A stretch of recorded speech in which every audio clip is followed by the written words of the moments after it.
I have the microphone, so I'll just start and I'll pass the mic down. We can introduce ourselves and what we're running for. This is a 3-minute thing, though, right? No, that's not the 3-minute thing. This is just an introduction, just our names and what town we're from, what okay. Seat we're running for, so everybody knows that. So I'm Ricky Davidson, and I'm from Brattleboro, and I'm running for the 2-year seat in Brattleboro. Hi, I'm Susan Schmidt, and I also am running for the 2-year seat here in Brattleboro. My name is Emily Murphy-Core. I'm running for the 1-year seat from Brattleboro. My name is Sean Murphy, and I'm from Guilford, and I'm running from the 3-year seat from Guilford. I'm Robin Morgan, and I'm running for the 1-year seat in Brattleboro. I'm David Scholes, and I'm running for the 2-year seat in Brattleboro. I'm Christina Naylor, and I'm running for the 1-year seat in Dummerston. And I'm Bob Tebow, and I'm running for the 3-year seat in Dummerston. If you have it, why don't you just stay down that end and we can work our way this way. Great. Just the 2 Dummerston. So, ready? All right, so my name is Bob Tebow. I live in Dummerston. I am an educator. I've been in public education for 25 years. I'm currently a principal. My 10th year of being a principal. I'm up at Leland and Gray right now. I've served on the Dummerston School Board for 8 years, but got off, I don't know, 5 years ago, maybe 6 years ago. It's been a few years since I was on. I'm running primarily because somebody has to. I ran into Christina in Hannaford's and asked her what was happening, and it was just 3 or 4 days before the deadline, and at that time no one from Dummerston had taken a ballot. And as a parent of 7 kids, but 3 who go to school in the district, I felt like it was really important that Dummerston gets represented and that we are in this together to try to make this newly formed district something that's positive, despite what history has led us to this point. And we have that obligation to lead the district into this new era and to do what's best for kids. So that's really my statement. I don't have much more to say than that. So I'm Christina Naylor. I'm running for the 1-year Dummerston seat. I too am running because I couldn't run into anybody else in Hannaford that I could talk into running. So I have been on the Dummerston School Board for 4 years. I have been chair for the past 2 years. I'm on the SU board. I'm currently serving as the vice chair. I'm also the VSBA regional representative. And for 10 years I've been on the board of the Green Mountain Camp for Girls, so I have a long interest in children's education. I have a background in small business, in being a lab director, and I also have a master's degree in education and taught middle school science. And I taught in a district with very high poverty. It was a universal meal schools in 2000, so I understand the needs of children in poverty. I think it's important right now. There's a lot of work to be done on the merged board, so I think it's important there's people that have some experience in Robert's Rules of Order, in open meeting law, and in the history of what we've been going through in the past several years to help lead the district forward.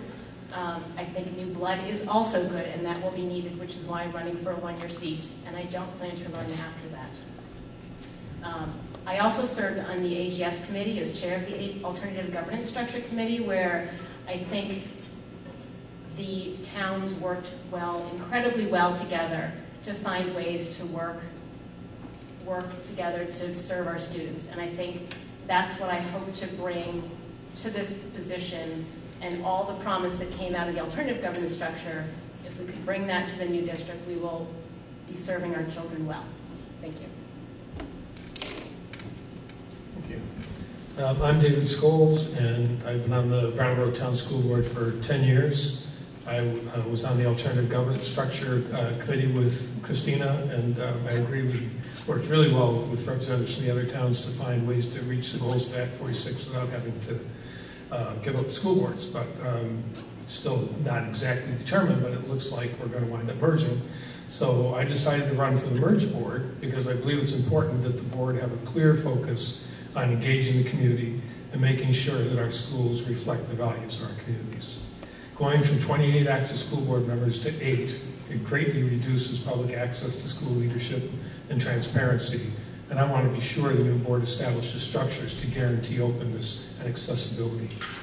My immediate priority is to establish school councils in every building, councils made up of teachers, parents, community members, principals, and board members, and including students at the middle and high school level. Long term, I'd like to build a system that effectively identifies students' strengths and interests and creates learning opportunities that draw on that information. Because the board is large and the towns are so diverse, I believe the biggest challenge will be getting board members to trust each other. I think in order to work effectively in the interest of our community, we'll need to be deeply committed to listening to each other and to our constituents if we're going to succeed. My biggest asset coming onto the board is my commitment to collaboration and innovation. I'm always looking for a better way to move forward. I like to dig deep into issues and explore alternatives and creative solutions to difficult challenges. I led the effort to get schools to contract for energy credits into the development of 2 large solar arrays in the county. I worked hard to convert for initiatives to convert our heating systems to modern wood heat boilers, which saved us thousands of dollars every year. I brought the farm and school program to the board and got support for it in our budget. I advocated for teacher leader positions and professional learning communities for our staff, and for hiring social workers to improve the effectiveness of our programs for families in crisis. I've consistently pushed the limits of the system to improve student learning, and I will continue to do so if I'm elected to the merged board. Thank you. Should I pass this down to these guys at the end here?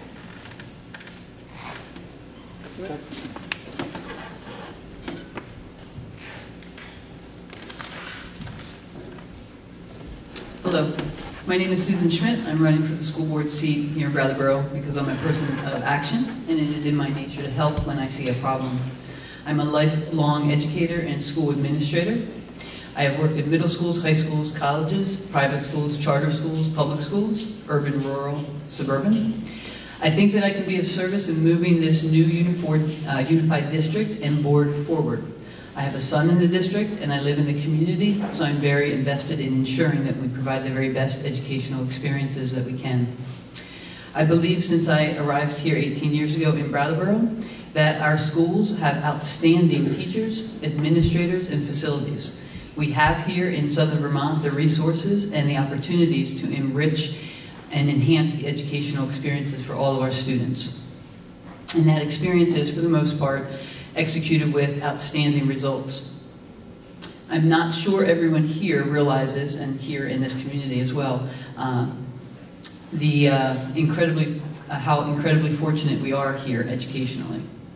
The opportunities we have here offer students are refreshingly rich, progressive, and pertinent for our students to matriculate to successful next steps in their lives, be that college or other meaningful post-secondary paths.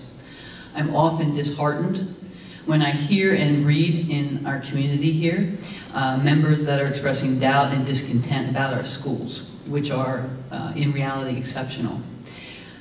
We are not a cruise ship, but we are no sinking ship either. We have some improvements to make in some areas where we can reallocate our resources more effectively and efficiently. But it is my sincere belief that if we approach the upcoming unification with care and intentionality, consistently refocusing our efforts through the lens of the student experience, that we can implement the mandates of Act 46 as well as Act 77 in ways which exemplify what we are already doing here, meeting student needs, respecting and honoring the teachers, nurses, counselors, and paraeducators that build the important educational relationships with our students, and listening to the administration who have the unique and holistic perspective of school reform through their strategic visions. I have watched and listened over the past few months of how our community has been divided about Act 46 as well as Act 77, but not nearly as much. I believe it is human nature to be cautious as well as suspect to change. And of course, implementing change is always difficult, especially if that change is affecting our children. However, the changes that are proposed by the state of Vermont in Act 77 and 46 also have great potential to enhance the educational experience for all of our children. When we talk of change, it's imperative that we acknowledge that change brings with it potential and benefit, not merely disruption. Nonetheless, effective change and progress does include some disruption, and that's not necessarily a bad thing. It may be a little uncomfortable at first. I see I'm running out of time. Anyhow, that's why I'm running for school board. I am an agent of change in my profession as well as in my personal life, and I'm dedicated to this school community. My leadership style is one of collaboration and calmness. I'm a voice of reason at the table. I see the very best in students, in teachers, in administrators, in policy, as well as potential change. I believe in the power of yet, and I believe that we are all and will continue to be the very best school district here in this community. Hi, my name is Ricky Davidson, and I'm running for the 2-year seat from Brattleboro. I've been on the BUHS board now since the fall of 2002, for the most part since then. I was off for about a year in the middle there. And since the time I've been on the board, I've served as vice chair and now chair for the last couple of years. Also in that time, I've served on a number of the committees within the structure that we have within BUHS number 6. We have a very strong committee structure. So I've sat on the teacher curriculum committee, the BAMS committee, the policy and planning committee, and the finance committee. I think that I thought long and hard about whether or not this was the right thing for me to do at the right time, if this was the right step for me to take. And I felt like I still had a lot to give and a voice to give to some folks that don't necessarily have a voice at the table all the time, and kids and families who don't always have a voice at the table all the time. I think one of the things that's a major issue and stumbling block in all of our communities is the effect of poverty and substance abuse on the families. And I think that those families don't necessarily have a way or understand the way or know the way or the resources to access all of the things that they need to access for the betterment of their students. So I think I can be part of that voice. I've also thought about what, if I was elected, what would need to happen. And I think one of the first things we need to do is we need to heal as a community. I think the Act 46 process has been very damaging to all of our towns that have worked really well together for a long time. You know, we have a history of 50 years or so of working really well together as a collection of towns. And this process has damaged that. I'm fearful that some people may not be able to heal from that. And I think that if I'm elected, myself and the 7 people that'll sit at that table initially need to work on that healing for ourselves as a group of people to work together in leadership, but also for all of our towns and our communities. I also understand that I don't understand everything, and that's one of the things that I think I bring to the table. I've been involved with the high school and middle school for a long time. What happens pre-K through 6, I don't always know, and I'm willing to learn that process, and I need to learn that process.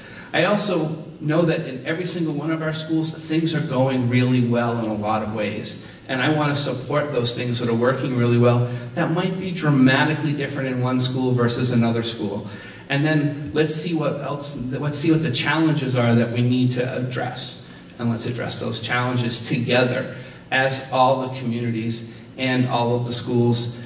The other thing that I think that's really important is that we have done a really good job, I think, in all of the schools in hiring professionals to help run our schools and educate our students. And I think we need to continue to do a good job of listening to those folks to have them help us do what's in the best interest of our students and in our communities. Thank you. Hi, I'm Emily Murphy-Core, and I'm running for a 1-year seat, and I'm from Brattleboro. So I moved here not too long ago, but I'm originally from a small town not too far south of here in western Massachusetts, where I grew up on my parents' family tree farm. And I had the wonderful experience of actually having been a teacher in the same school that I grew up in. I was a middle school teacher there.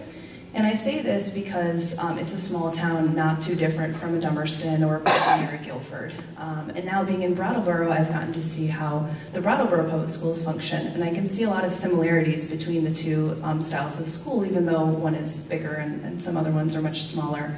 And I really appreciate the fact that both represent the community values that those schools have, or those communities have. And they really act as a cornerstone for the towns to come together. And I think it's really important as we start our journey together to reflect on that and be mindful of that, and appreciate those differences and keep them. So after having been a teacher for many years, I transitioned to grad school and then became a director at a think tank where I was working specifically on integrating community and teacher voice into policymaking. And I found that to be really important, having been a teacher, and reflected on the reality that the classrooms weren't always taken into consideration when policies were made, and teachers' voice wasn't integrated into that, and oftentimes communities weren't. And so at the think tank, I actually wrote a book on this, about how governance structures could more readily integrate community voice and teacher voice into the process of decision making. And a lot of the research suggests that when you do that, and I saw it on the ground every day, more than 100 school districts, large and small, that it really influences student outcomes, and the culture in the school improves, which is a really important indicator that student outcomes are going to increase too.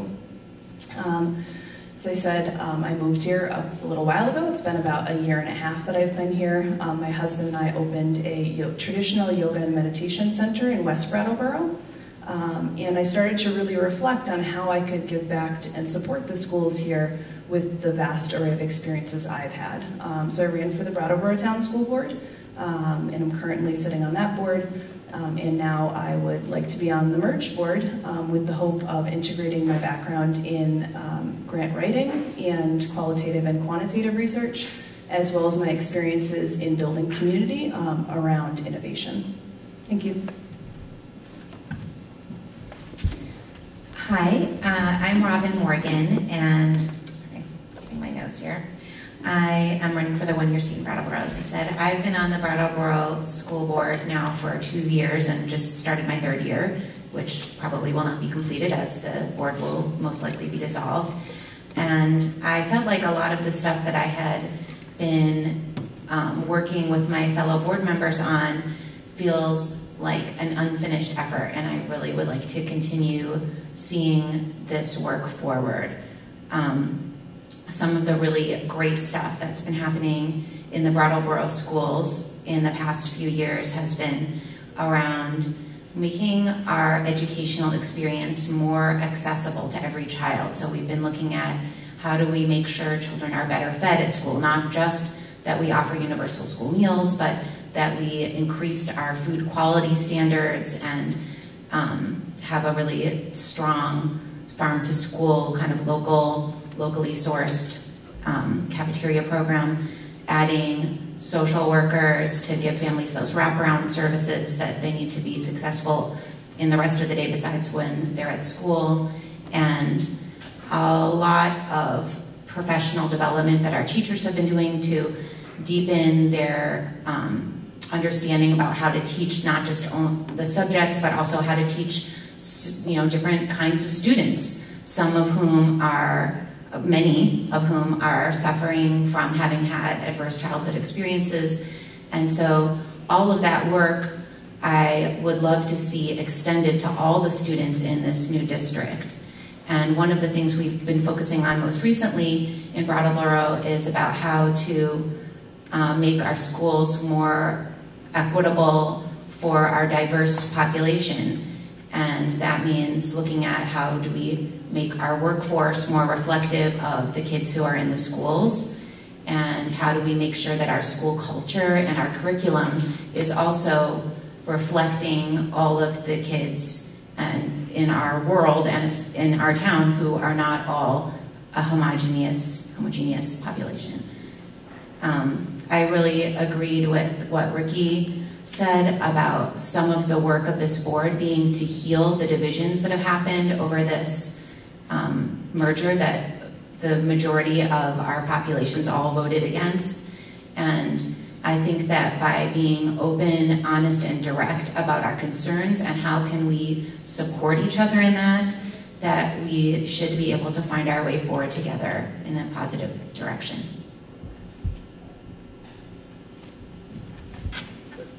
Thank you. My name is Sean Murphy, and I live in Guilford, and I am running for the 3-year term for the representative from the town of Guilford on the WSESD board. The reason I'm running is because I'm committed to public education. The key issue at this point in time is the passage of the budget for the new school district 2019-2020. I believe that the new school district will build on the commitment and resources that have been invested in past practice. Each elementary school has its own strengths and challenges and has developed strategies to deal with their educational realities. Now and in the future, there are financial realities that have to be realized. The tax implications for all programs have to be balanced so that the state per pupil spending cap is not exceeded, which would trigger a double tax above the cap. Public education is closely tied to budgetary considerations, and school board members face decisions between an open wish list and monetary reality. Of the 6 elementary schools, I am most familiar with Guilford Central School. Both of my children attended Guilford. I was involved in many sports programs, building a reading loft in the kindergarten, and also for 5 years I volunteered as a Four Winds volunteer. Because I have been on the BUHS District 6 board for many years, I'm familiar with many aspects of our Union High School, secondary school, and campus and challenges. I have attended many school-related meetings at elementary schools in Brattleboro, Putney, and Dummerston. Some of these events have been under the WSESU, and some of them related to Act 46 study committee meetings. Board members use multiple avenues to educate themselves related to budgetary matters.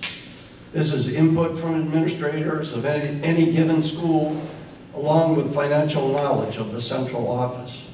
The future practice would have many similarities with the methodology that exists today. Because of the population discrepancies between Brattleboro and the other 3 towns, I feel that the numbers of directors should be changed to more closely match the demographic reality. There always exist concerns around change. I have these concerns.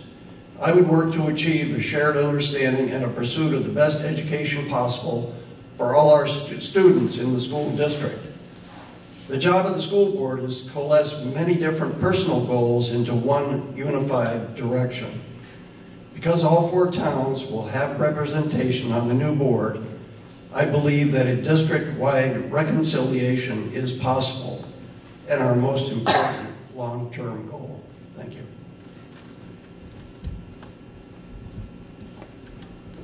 I think we're taking community questions now. Does somebody want to walk around with this mic? I don't know if they have 2. Sure. Just have the 1 mics.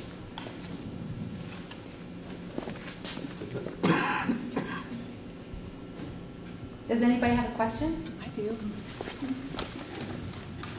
Hi, my name is Ruby McAdoo. I'm from Putney. And we just came from a Putney Meet the Candidate Forum. And unfortunately, the 2 that are contested couldn't be here. I asked them this question there as well. So I understand, because I've been watching the transitional board, there's this question about representation. And so currently we have 2, 2, 2, and 2 of at-large members, and that's why we're voting on all of us. But there has been kind of a proposition or a proposal from the Brattleboro community, the Brattleboro members, to increase the Brattleboro representation somehow. And I know that there's a legal question there, and it's out for review, but I kind of wanted to understand what are your thoughts on that? And I'm coming from Putney, and so I know that you know, because it's impossible not to know, that as a small town we have all these fears around being drowned out. But I also imagine that Brattleboro town people are concerned about not having representation or proportionate representation. So could you speak to that question? Not about what the legality is, but what your thoughts are generally about the proposition. How do you want to do this? Want to just go down the line? Sure. Yeah? Can everybody just say their name again as they're speaking? Because I couldn't wait. Okay. Bob Tebow, Dummerston. It's interesting. It's a great question. It's one that I think in places that have had mergers go through more successfully or more with less angst. I think a lot of them have been more equally sized towns that creates that ease of having representation that's more balanced in that regard. Representing Dummerston, I can say that it is important, I think, for us to feel like the board will not be managed by one big town. But I mean, you can't look at it in any sort of fair way and think that having it be just 2, 2, 2, 2 makes sense. So I guess what I was thinking when I was sort of considering this problem was that, and again, working on the legality side, but having some at-large members that could come from any place, and then proportionally, I think you'd have more Brattleboro people interested in those types of positions, and that might create that flexibility. But I also think that something like that would allow for more Brattleboro representation would also have to have some other elements put into that factor, and maybe amending the articles to include some of the stuff about the closures of schools and having towns vote on those rather than the total electorate vote on those. And that might help kind of balance that out and make people feel a little better about it. So that was my thoughts. Christina Naylor, Dummerston. I echo what Bob says, that I think part of the challenge of our merger was the disproportionate sizes of our district, and the fact that Brattleboro has had good efficiencies and had an ability to provide excellent services to their students because of how the financial formula is calculated. If you have poverty, you get more finances from the state. So that has kept their tax rate a bit lower, and the tax rates in the small towns are a bit higher to provide similar services. And so part of my concern is this merged tax rate that affects the Brattleboro town and the voting power of the Brattleboro town. So there's a lot packed into that. The current proposal is that we are all elected at large, meaning that whoever you vote for here represents all of the students. It's only a residential requirement, so we are duty bound to represent all the students. Personally, I feel that there should be some movement towards greater representation with Brattleboro, but if we're going to go to a representative model, that is a whole other thing. If you're going to have direct representation, that means there's one for every small town for 5 Brattleboro representatives, and although that meets constitutional proportionality, it makes it very hard if you're the only representative in a town. And when that person is done with their term, the person coming in is completely untrained, doesn't necessarily know people in town, you have nobody else in your town to bounce information out of, and it was a real concern I had with our original representative situation. So I think there's a lot of things to understand about how legally we can do this and what might be the right thing, and I think it's going to be the subject of many meetings. It has been in the transitional board thus far, and I think it will continue on to be a conversation that happens with the new merged board. And I think that if there's protections written in, that is somewhat helpful in having our community, the small communities, be somewhat more comfortable with a representative model, possibly being closer to what Brattleboro views as being proportionate. Well, I'm Dave Scholes from Brattleboro, and I have to say it's great to know the two of you are going to be on the board, because it's pretty sound and reasoning judgment about the issue. I think proportional representation is really important. It's a basic core of our democracy. On the other hand, having 2 representatives from each town kind of forces us to come to a consensus, and there's no big guy in the room who is going to dominate the setting or be treated differently because they have more votes and there are more of them. And having been on the Solid Waste Management District Board, where Brattleboro had 6 votes, and I had those 6 votes, I was treated differently than everybody else. There were expectations that I was going to do things that I would never consider doing. And having just come from the same Putney meeting that Ruby talked about, I have to say I was surprised to hear some of the Putney citizens say that their worry was that Brattleboro was going to take away their programs.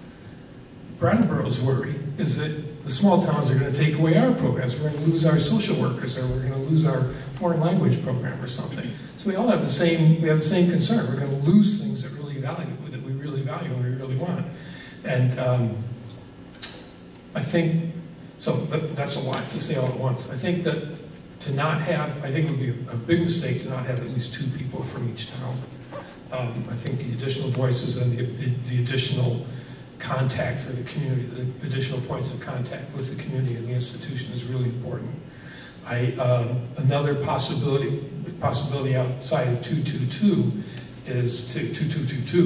is to have more representatives, but they would be dividing up the votes. It would be proportional in terms of voting, but in terms of participation, the numbers of people in the room would be more equal. My biggest reason to not want to have only 2 representatives from Brattleboro, because I think the people working together would work it out, and I don't think that the small towns or Brattleboro would be significantly disadvantaged by being ganged up on, because I don't think that's how anybody that's running at least for the foreseeable future, anybody that's running for these boards would operate. My biggest concern is I don't want to not have Rob and Emily both on the board. They're just way too valuable to not have really active and in a policy-making position. And I know, having heard the 2 people that are running against each other for Putney, I imagine Putney feels the same way, because they're 2 really excellent candidates. But so I can't really say if I know my constituents feel like it's really a mistake to not have more representation from Brattleboro. And I'm not sure that it is, and I'll wait to see how we work it all out, and at some point it will probably come to a vote. I think one important thing for everybody to remember is that if it's working out really badly, Brattleboro is large enough that the Brattleboro voters could put a petition and put an article on for a vote to change the representation, and make it proportional if the 2-2-2-2 isn't working out. So I didn't purposefully try to not say something by saying all of that, but I know I didn't say anything except that I think we could develop, if we stay with 2-2-2-2, I think we'll be able to work for consensus, and I think it'll work fine. Should we just go straight, or we? I think we should, yeah, Go straight down. Okay. So first of all, I understand Please say your name. I'm sorry, Robin Morgan, Brattleboro. I understand the fears of the small towns, as David said, that Brattleboro is going to strip their programs away, and that the same fears exist on our side. I think that those are really othering ways to look at our fellow board members, because when I look around the people, at this table that I know, I don't see Christina as someone who's going to be like, get rid of the social workers, who cares about Brattleboro? I'm here for me and mine in Dummerston and forget everybody else. And I highly doubt that anyone at this table is of that mindset. So I think a lot of this is like, people are scared of like a big bad wolf that isn't necessarily a real reflection of people who are willing to give so much of their time to do the job of helping schools. That said, I do think it's important that we increase the representation for Brattleboro. And just to allay any fears, at our Brattleboro Town School Board meeting where we talked about this, no one brought up or was in favor of the idea of reducing representation for any other town. We only talked about adding the possibility of adding additional members for Brattleboro. I think that, there's a lot of good reasons, some of which were brought up here, why we should have 2 members from the smaller towns. But I do think that there are some real issues of classism, even though I'm sure that the Board of Education didn't intend it this way when they put their boilerplate language down that said 2 from each town, that we're saying that people from the lowest socioeconomic, medium income town get 1 board member for every 6,000 residents, and people from the smaller towns that have a higher socioeconomic level get 1 board member for every 900 to 1,300 residents. Okay, that is just not how democracy is supposed to work. So I would really like us to do something to make things more equitable for all of the voters in this district to have a comparable voice on this board. And there are reasons to sort of pad the population representation for the smaller towns so that they're not, as people fear, totally drowned out. But I don't think that a 2-2-2-2 model is at all equitable. So that's why I would like to see some amendments made to address that. Oh, I'm sorry, I just remembered one other thing I wanted to say.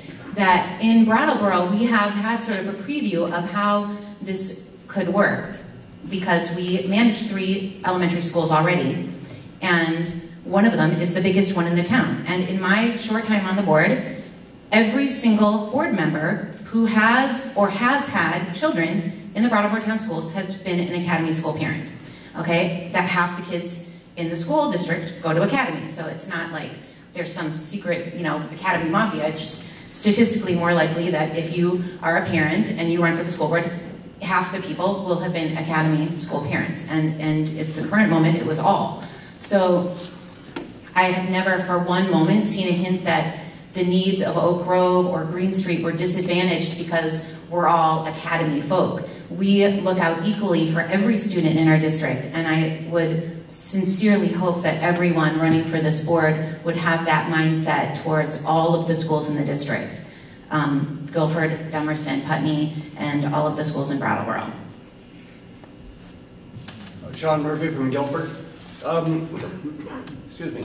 As I addressed in my comments, the demographics of Brattleboro is like 2/3 to 1/3 if you add the 3 towns together. So there definitely seems to me that it should be some kind of a increase for the town of Brattleboro to have representation. On the other hand, the election coming up on the 21st does not allow for that. There are going to be 8 people elected on the 21st. And so from that point on will be the time when the board will discuss and will figure out, what can be done legally to change it.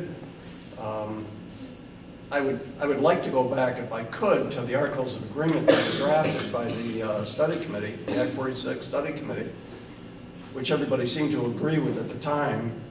And it was 4 from Brattleboro, 1 from each outlying towns, and 2 at-large directors. That seemed like a pretty reasonable thing for me, because it actually had a complexion close to what the BUHS board is. And then the at-large could be from any town. And actually in the voting, I don't want to toot my horn too much, but I would have been the at-large person in the November 17, 2017 vote. So it's possible that you would have an individual that isn't from the town of Brattleboro, which is the fear that everybody has. I think fear is way overrated a lot of times. It's what we have to do is go back to what Christina said, is everybody has to work together now.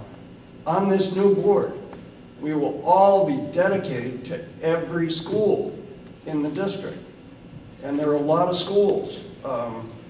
Just to reiterate the numbers of schools that there are, there are just a lot of schools. So everyone is important. So I think that we go into that with an understanding that's the way it is. I just wrote down all the schools that there are. I'll just name them off very quickly.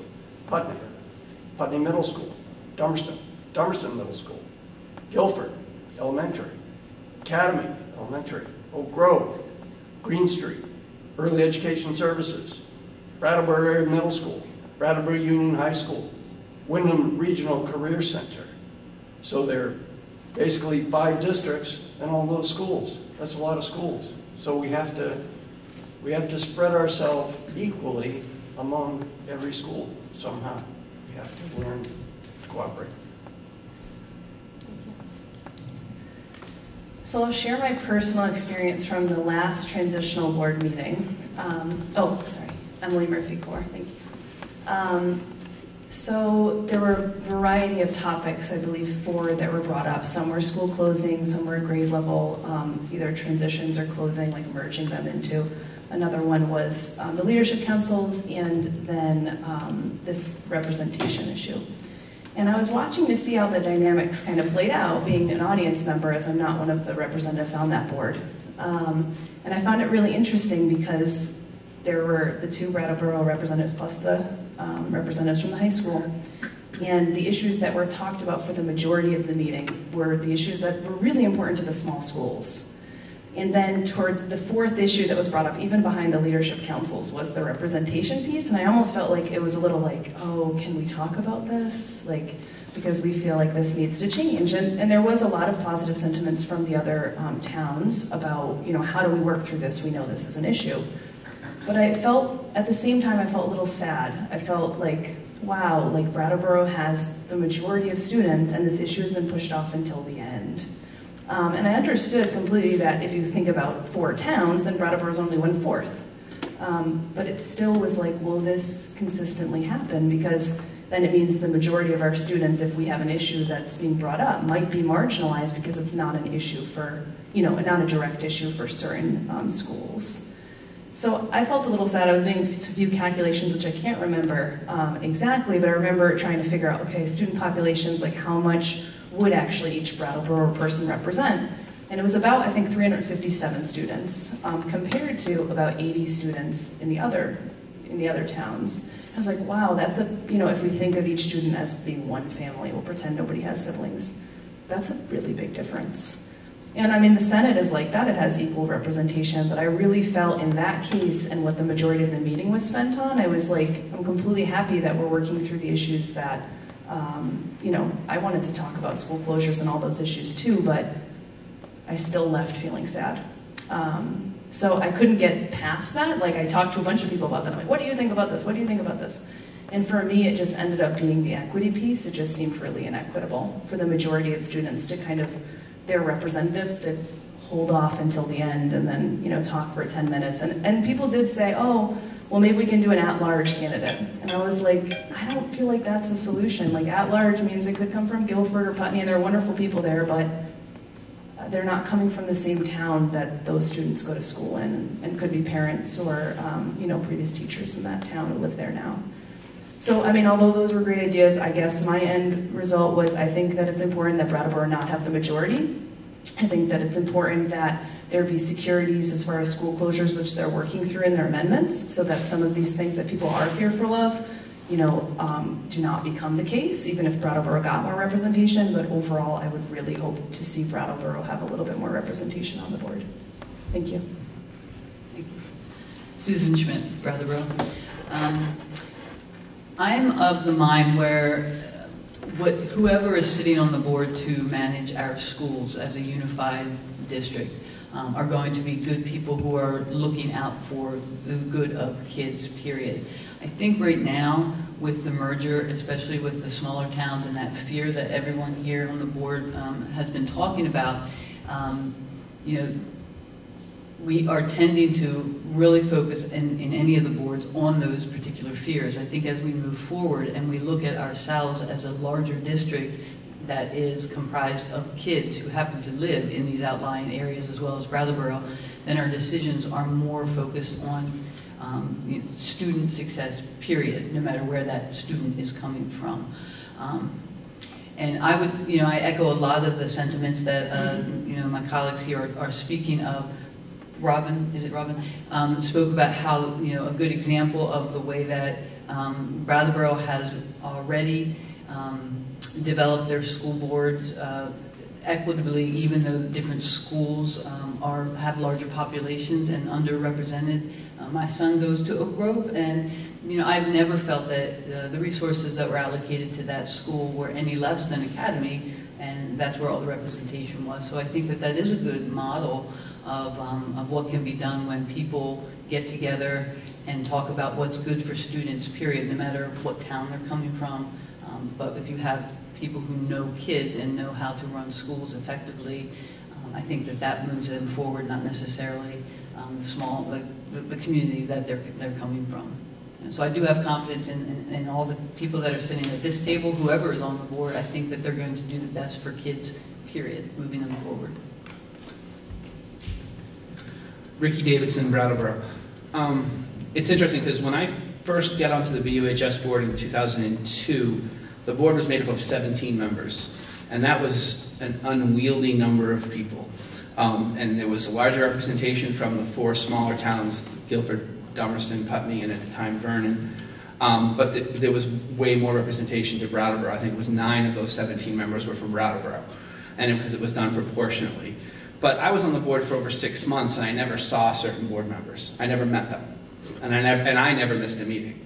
So people were kind of checked out. Soon thereafter, it was decided to shrink that board to 9. And that's the makeup of the BUHS board now. It's actually 8 now because since Vernon left.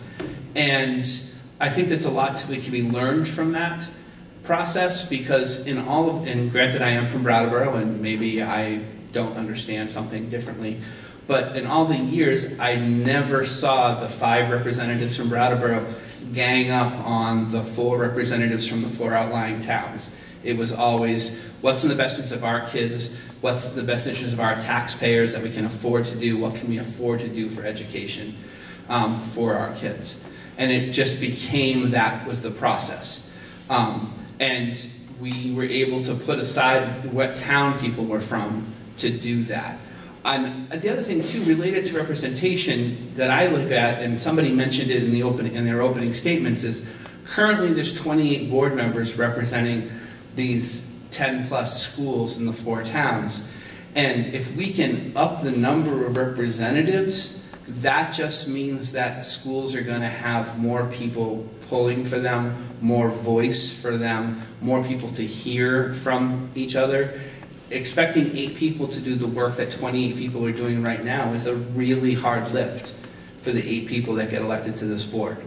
And I think that if we can increase the number of people that are representing the 4 towns, and the way that seems legally the best way to do that is doing it from a Brattleboro perspective, then that's in the best interest of everybody. So I think that increasing the number is important.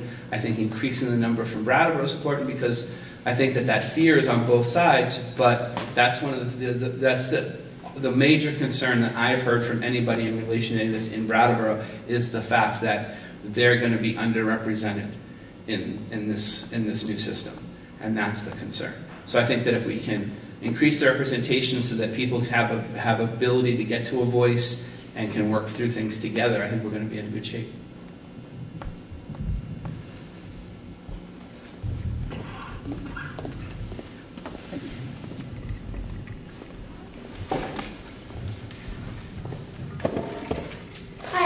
Wilson, and I'm from Brattleboro, and I have a question directly related to what Ricky was talking about, although it may just be for Brattleboro representatives that are running against each other.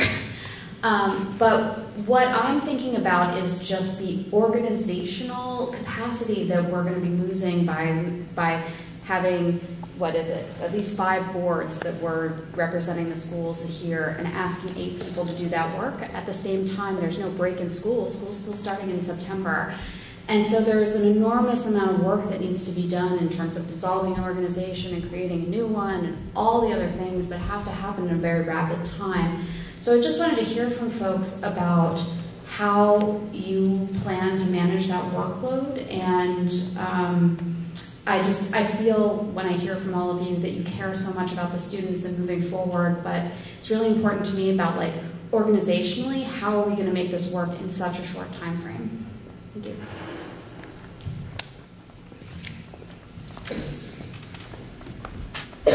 That's a great question. I think that I was trying to think about this in my head when I was thinking about running for this. When I got my petition, I was like, all right, how many meetings a month is this actually going to be? And I think that many of us are used to 1-2 meetings a month, maybe, plus you add some committee meetings in there or something like that. I think that that's going to be dramatically increased for everybody. I think, especially in the first year, there's going to be a lot of work that's going to need to be done. I think a lot of the heavy lifting, unfortunately, is going to be done by the central office and the administrative staff. They're going to do a lot of that heavy lifting. But I'm also hopeful that the transitional board will be able to create the leadership councils in some way that really work really well within the schools, because I think that all the discussions about leadership councils, no matter which committee did those conversations, everything that I saw and heard and read was that those leadership councils were going to be able to do a lot of that work, do a lot of the work day to day, and they were going to involve the board members, but it was going to share the work in some ways. And I think that those leadership councils are going to be key in every single school to helping the operations of those individual schools. But I think that it is going to be a lot of work, and I think that the 8 people that get elected on May 21st should expect a long time sitting together and really working through some hard issues. And that's going to be something they need to prepare for. Susan Schmidt. And yeah, I would agree a lot with what Ricky said. I would add to that I think that this type of merger gives everyone a lot of potential to look to the people who do have a lot of the answers already. We have people sitting up here, and of course we will have 8 new people as of May 21st, but we do have really strong administrators in place already in all of our schools who have a good idea of what this is going to look like anyway. I think one of the misnomers is that the board is going to be making all the decisions on their own and everything has to be brand new, and I don't think that it's that black and white at all. I think that there's a lot of gray area, and I think that there's a lot of expertise already in place regardless of who is going to be sitting on the new merged board. I think with Lyle leading the charge, we have Steve Perrin, we have Kelly Diaz, we have Julianne Egan now out in Dummerston. We've got some really strong administrators who have a good pulse on this unification already. And I think that they're all very willing to work with the board and bring in new ideas and do what's best for their schools. But like Ricky said, we also, those administrators aren't working in vacuums either. They have great teachers giving them input about what they know is good for their kids, what they need in those classrooms, what they need for their families. So I don't think that this does just come down on the shoulders of those 8 people. And yeah, they will be working hard, but it's a whole community. And another benefit of this sort of contention, and it is contention, is that hopefully more people in all of those communities, including Brattleboro and the outlying communities, get more involved in school politics and in their board and come to the school board meetings and know that they have a voice and start using that voice, because they've been pretty sparsely populated, all those different meetings and votes. So hopefully more people will get involved. Emily Murphy-Court.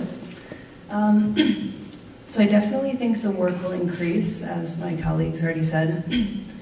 I think that the trust building process will take a long time, but some of the structures that we're talking about, such as the leadership councils, could act to stabilize some of the challenging times.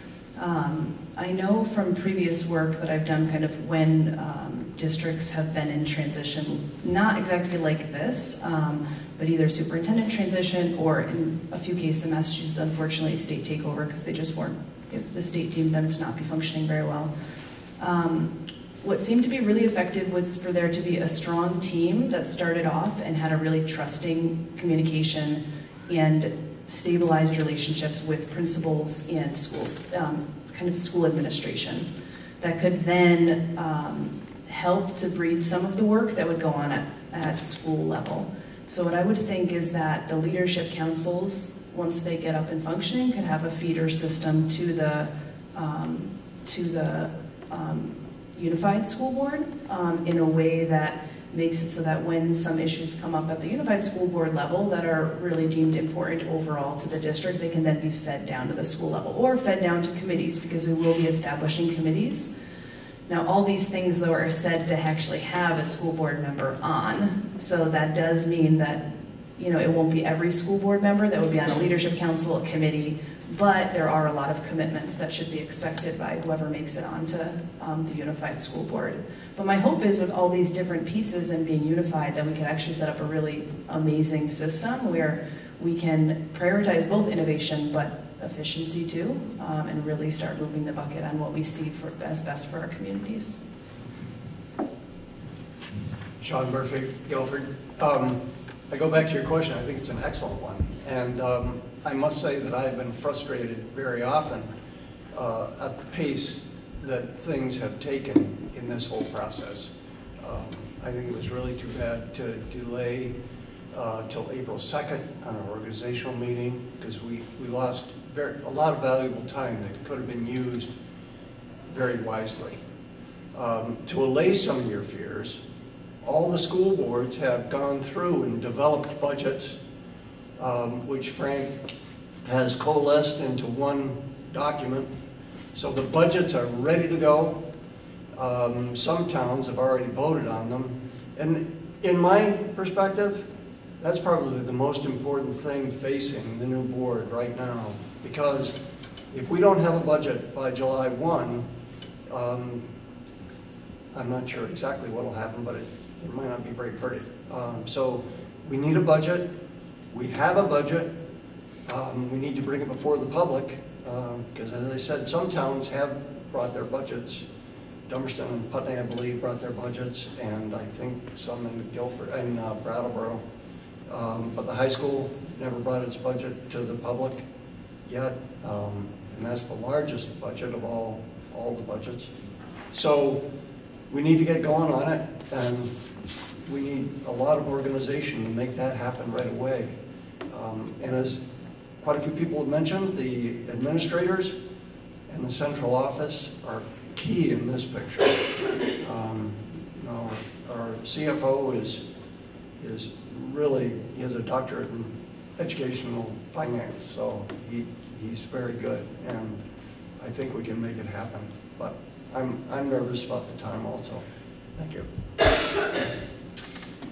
I think that it's a really wise, pragmatic question that you asked, Katie.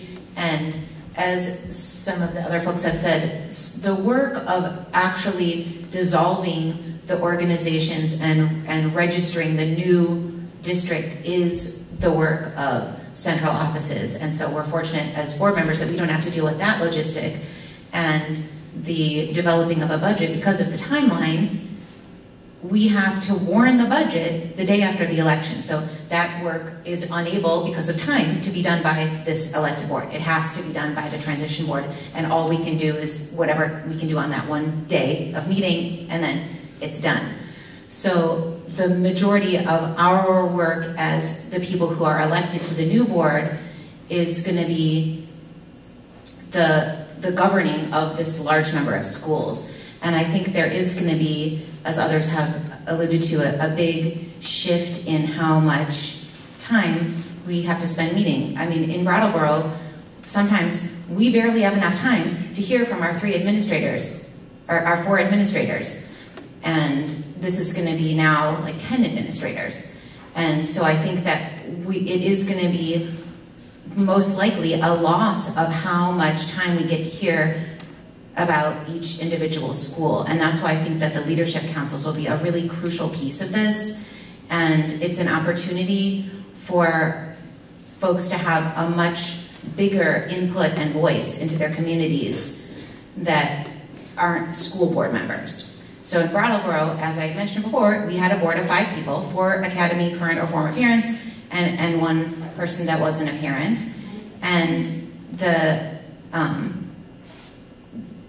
the chance for each individual school to have its own committee that talks about what's going on at their school and gives advice to the board directly, I think could be a really huge benefit. I really hope that people will get involved with those and that the board is able to create those. It sounds like we have a pretty unanimous support for that, so hopefully that will be one way that we can kind of have that work a little bit more delegated out to a wider group of people being involved with it. But I still think the number of, we have to also set up, how will this board operate? What are the committees going to be? And how many of us should be on each of these things, you know? So it's sort of like you're writing the Constitution a little bit as you go. So that is going to be a big challenge, and I'm sure it's going to be very time consuming. Dave Scholes from Brattleboro. I think all the things that just been said are really good responses to your question, Katie, and it's a really crucial question because it is a huge change.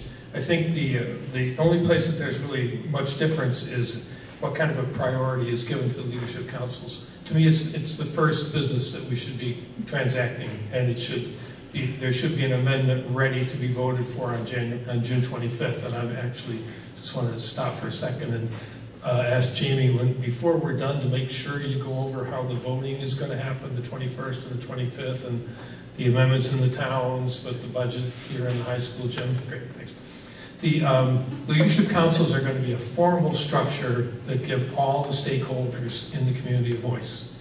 And that's really crucial. And it's going to give the board a really wide perspective, because people are going to be coming back, as Robin just said, from all these schools with those perspectives for the board to incorporate and then figure out what to do. There's going to have to be a strong committee structure as well. A lot of the committees that exist around the different school districts have boards members on them, some of them don't. I think to be a formally structured committee, that it needs to have a board member on it, so that's going to be additional work as well. With the finance committee, a diversity equity committee for sure, and some of us have talked about a data or sort of a quality committee to have a look at what's happening. You know, how are the kids doing when they come from one school or another? How are they doing when they get to the middle school or when they get to the high school? What happens to them after they get out? And that's an area that we've never looked into before. And we need to start doing that. We need to start tracking the effectiveness of our programs a couple of years down the road, rather than sort of saying, well, we don't have control of them anymore, so we're not responsible for what happens. That's really not the right answer. And we can do that now. I mean, the communications possibilities are there. The school system itself, it'll run. As other people have said, we have really strong administrators, we have really good teachers, we have systems in place. These schools will operate as long as we have a budget and there's financing there to do it. I think that's the so worrying about what's going to happen on the first day when all of these things are still up in the air, I think things are going to be really great on the first day, the way they always are, because we've got 700 people in the district that pull their shoes on and their pants on in the morning and come in to do the best job they can, and they're pretty successful at it. So I think the first thing, the absolute priority, is to get those councils in place, to set the structures up over the summer, and to have it right off the bat for the teachers in each building to choose representatives for their council member, and for the parent organizations to actively invite people to come to make sure that they've got a broad, diverse representation on those parent councils, and I think we'll be fine. Thank you, Katie. You've got my blood pressure up thinking about the next year, as my seat is unopposed, so I appreciate you reminding me. I think our schools are best served with a strong administration, which we have, and great teachers in a union, which we have, and up until now we've had great boards, and having worked with the boards through the study committee, through the alternative governance structure proposal, I think all our boards can point to things that were board driven. I know in Dummerston we're implementing a pre-K based on really hearing from our community, running forums, and hearing that was a really important need to our community, and that was a very board-driven addition that did not come from administration. We were supported very much by administration. And I think that it's going to be very hard in the very short term for 8 board members to replace 28 board members. And it's, you know, I hear from my constituents all the time, I saw that you read all the warrants for Dummerston School, and I think that's really important. That's a $3 million budget. Reading all the warrants for a $50 million budget is kind of freaking me out a little bit. And I think that is the role of the school board. We are making sure that our administration is doing their jobs. We're not doing their jobs for them, but it's our responsibility to follow up. So I think we're going to have to work very collaboratively and creatively to make sure that we're doing it in committee, all these things that we have done, that we're communicating to our communities. I think that's one of my greatest concerns, is that there are fewer people in the community that are directly in governance, and hopefully we can find a way with leadership councils to make that work. It is, in the short term, one more thing that this board has to get up and running and communicate to. So although in the long term that will probably be helpful, if these leadership councils are successful, it's one more thing we have to get up and running and learn how to communicate and be a conduit. So I am hopeful that if we can work collaboratively, this will be just a small blip in time, and I look forward to this unified board serving our children with the same strength that our individual boards had in the past. I don't have much to add to everything that's been said. It's the advantage of going last, I suppose. Although I can give an interesting perspective, and for those that came in late, I'm the principal up at Leland and Gray. So I've been in a position as an administrator to sit and watch and attend the board meetings of the newly merged Western Educational District Board meet this year before it actually takes power. So they have been meeting all year long to get ready for July 1. And one of the things that they spent a lot of time on is the policy side. And taking a bunch of different districts and combining them with policies, that they had to take some time and do work differences and things that they had to go through. So I think that's also something that's going to take some time to go through, and those obviously have to be operational and ready to go, as well as the budget piece. So that's my only addition. It's been an interesting process to watch them go through that. They had a little bit more time, I think, than we do.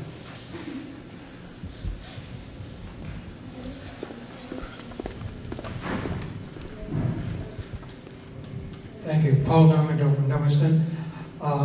Bob, you gave me a great segue into what question I want to ask. Sorry. And that's policy.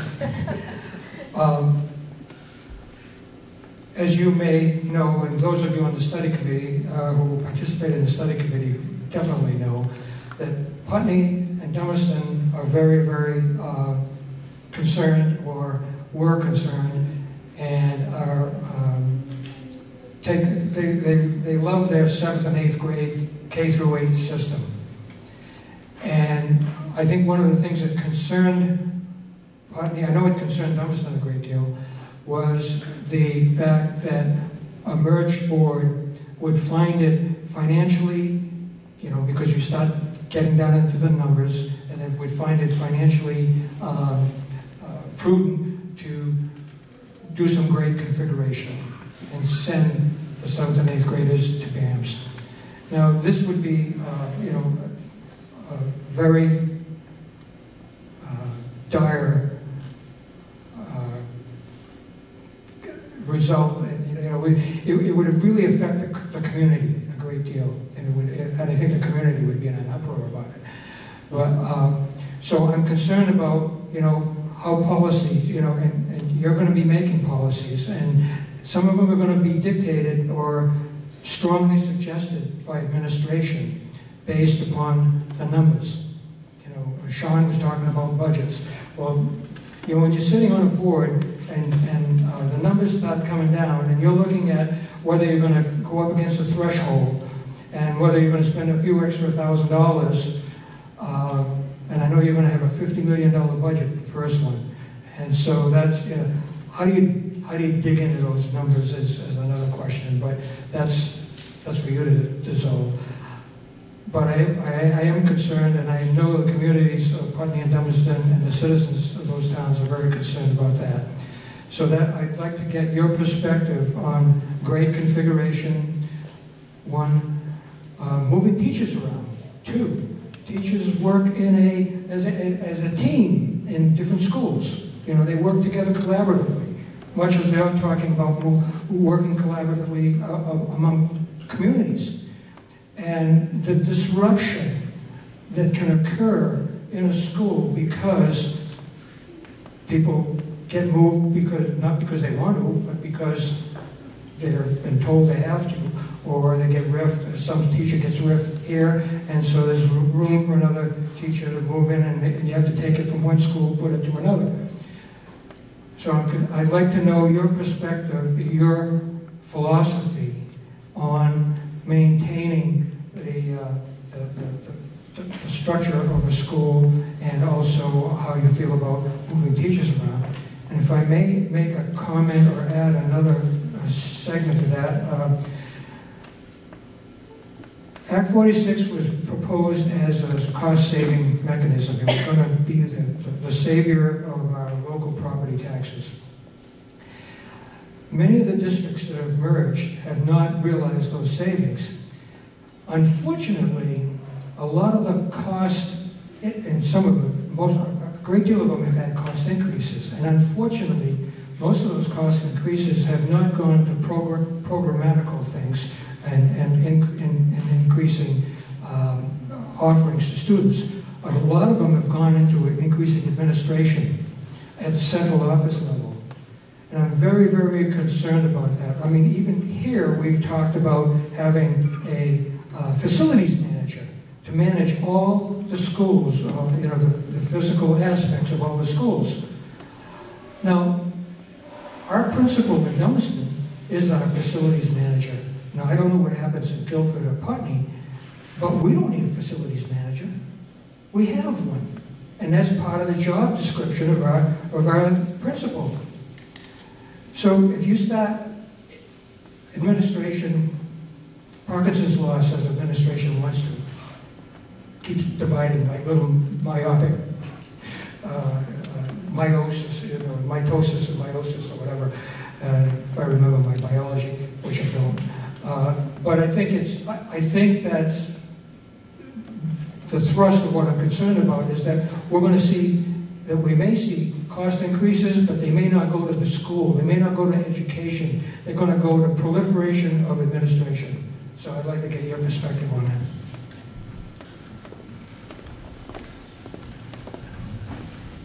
Okay, so you asked a number of things. So there was a multifaceted, there was multiple questions there. Ricky, can I say one thing? Yep.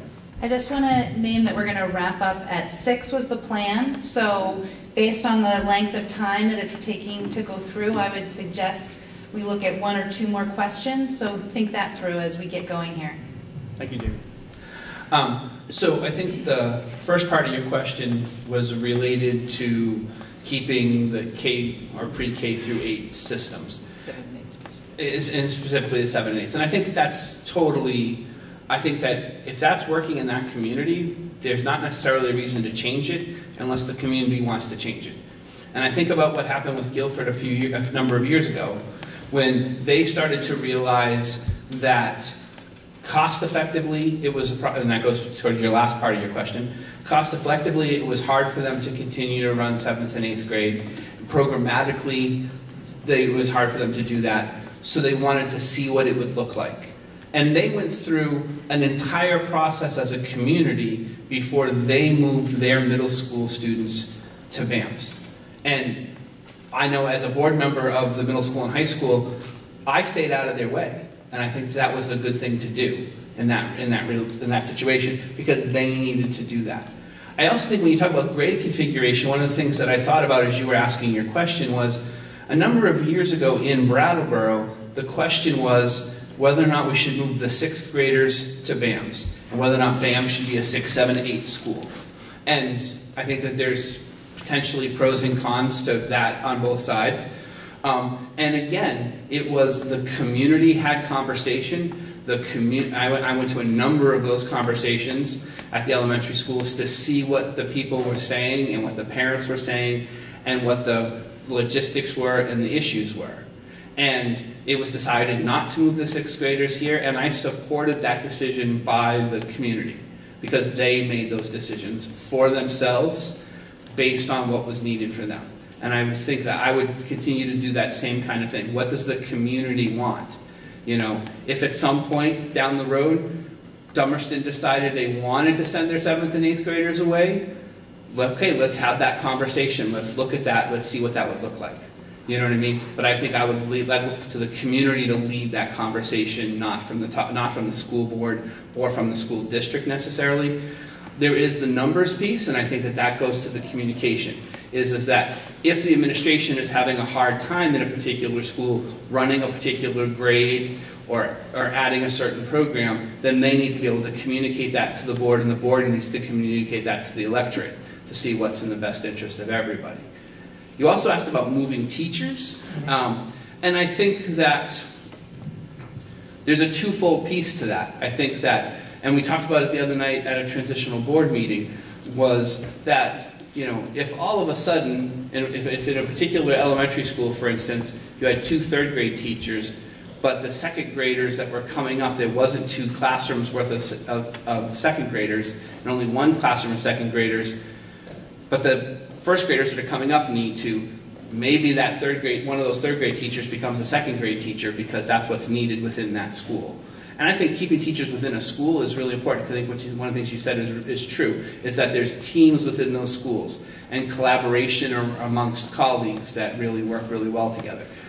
But I also think that in a unified district, we can give some of our teachers an opportunity they might not get otherwise. That if a teacher wants to do something different, and there's an opportunity to let them do something different, they can do that, they can make that change without necessarily leaving everything they've gained for a number of years. You know, if there's a teacher that's been at Green Street, say, for a decade and has really good experience, but wants to have the experience of going to a different community, and there's an opening in Dummerston, giving them that opportunity without them losing everything along the way that they've gained. I think that there's some definite balance that needs to happen there, and conversation that needs to happen, and communication that needs to happen.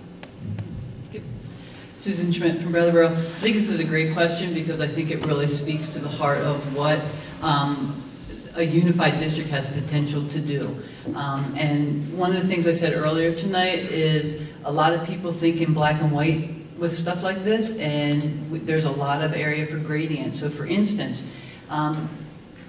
with the 7th and 8th grade question from the outlying schools versus BAMS, it doesn't have to be an either-or thing.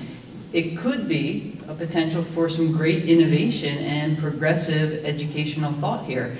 You know, it might be that in the future, the 7th and 8th grade at Dummerston becomes some sort of a magnet for students from all of those schools for a particular reason. And students that are coming to BAMS have a different focus. I don't know. I'm just saying it's not necessarily something that we have to think about in black and white. And in a unification and in a merger, this is exactly the type of great potential that it has. That it doesn't have to just be those 7th and 8th grade classrooms for Dummerston kids anymore. It could be for anybody, potentially. So there's great potential in that as well. The teacher thing, I agree with Ricky. And the last question about administrative costs versus programmatic costs, I am in complete agreement with you. For instance, in this particular campus, we have, I think, at least 8 administrators in this campus, which seems like a lot to me. And I would much rather take any money and put it to direct student services, for sure. That's one thing I think that any board should be be a watchdog for. You know, those ballooning administrative costs versus direct student services, because that's where those strong relationships are going to be with a student and a teacher. You know, an administrator is there, honestly, just to foster that relationship. I mean, I'm an administrator, that's my job. I foster relationships. My teachers do the work. So I think it's a really interesting question because it brings up 2 broader topics, but I will directly answer it too. But I'm going to go broad first, which is the question of who's our community, because I've heard community mentioned a lot. And it's interesting because we just talked about the representation. We're all like, we're going to represent everybody. But then when we get to individual schools, it's like, well, what about our community? So there is a level of like, you know, give and take that we're going to all have to manage, which is like a town is a community, but then we're going to be a community together. And how do we make sure that we safeguard some of the protections that we want for our towns and the communities that exist there, but then build that broader community? So I just wanted to say that because, you know, in different questions we can be answering differently because we're thinking of different levels of community, and I really hope, especially that broader level that we haven't thought of so much because we haven't been forced to function as an individual unit except for at the high school, that we really think about how is that going to function. But to your question, I know at the transitional board meeting, grade configuration was brought up, and it seemed like there was going to be a lot of safeguards for the 7th and 8th grade middle school, which I would be, in favor of if that's what the community wanted. It sounded to me that the general sentiment, but nothing is, solidified yet, was that there would be, if there was going to be any grade reconfiguration, there would be a vote by that individual town, which I think sounds reasonable because it's protecting that community and that community's precedent that they've set for themselves. It does mean, though, that there is a case where, for example, if a community wanted to keep their middle school, other towns would still be affected by that. Because if the middle school was going down a lot in population, really significantly, let's say drastically, and the town didn't want to combine, the other towns would have a higher tax rate because of that. So it is something for us all to think about, but I think going with positive intention, because we all have had that, and I've really loved how the board meetings have functioned so far. A lot of listening, I think, will be important, and we can work through some of those issues. Moving teachers around, I agree that it's disruptive. I do think there's an opportunity to move some teachers if it was, for example, let's say that there was a Spanish teacher at one school, and it's not really moving, it's more sharing a teacher. Because then it can, I thought that was one of the great things. There wasn't many great things about Act 46, but that was one of the cool things, was like, you could actually have more resources to act with because you could share. So there might actually be some more opportunities, but it really depends on how we word those amendments, because if we really get in there really deep and say nobody can move anywhere, then some of those things might be excluded. But I think we'll probably work in the favorable part of that. One other thing I just wanted to mention was, it came up a few times, and it's a broad topic, which is efficiency versus innovation, or when school districts have had previous innovations. And I think actually about Putney, Jamie had brought up a great thing, I think it was 2 board meetings ago, which was about Putney's their food program, which I was like, this sounds amazing. And what was talked about was like, will we actually streamline our buying versus keep our individual food program? And I was very much like, well, that food program sounds amazing. I would love to think we could scale it to other places, but then I stopped myself and I was like, you know, scale it is another sign of efficiency, but only scale it if a district wants that program, because they might have something they already love. So I think there's gonna be this kind of, a lot of conversation around like, balancing what seems efficient in some cases where we're fine with, oh, that seems like a good direction to take because we can save some money there, but then also saying, no, we have individual community values around some of these programs. And another school might say, actually, we don't have a community value around our lunch, we think it really needs to be improved, and we'd love to take on Putney's, or kind of Putney's model. Could you help us and support us? So, I think that's all from me. I've spoken long enough. John, you raised some interesting questions, as always, and I could read you a little. This goes into a little different, maybe a little more inflammatory, but I did have a paragraph that I did read about school closures in my piece, so I'll just read it. If a school in a new district were to face closure at some time in the future, is a difficult idea to contemplate. The main reason for such a closure would be a drastic reduction in students within a specific school.